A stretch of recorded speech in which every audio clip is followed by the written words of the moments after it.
government magapatuman sang pila katikang para makakinot sa kuryente.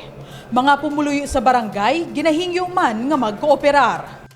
Magapatuman sang mga tikang ang Iloilo City Government para makakinot sang kuryente. Base ini sa rekomendasyon sang Department of Energy matapos ang magkasunod nga power interruption sa weekend nga nagdala sang perwisyo hindi lamang sa negosyo kundi pati na sa ordinaryo nga pumuluyo. Bangod sini, natala na nga magpirma sang executive order si Mayor Jerry Treñas nga nagamando sa Iloilo City Hall nga magsunod sa mga energy conservation measures.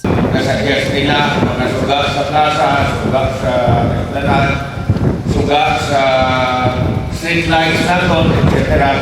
Tinaroon lang kung anong mumbrata para na ma-lastan natin ini sa maayon.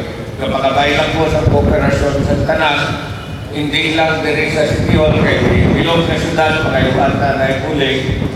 Ang transmission lines are not yet stable.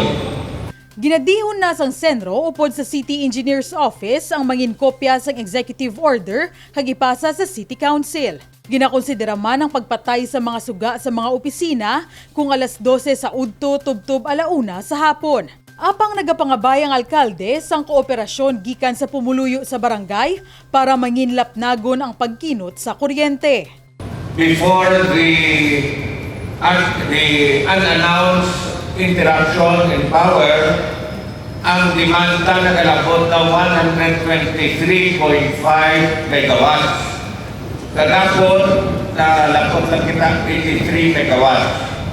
Ginabantayan kami sumbungan law, kaya di nagbalik ng mga opisina, balik ng mga klase, kung masarahan sa transmission lines.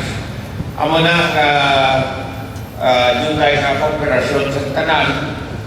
While this is not supposed to be a problem of the consumers, kaya hindi tayo nagabayad kita sa transmission lines 1 peso per megawatt.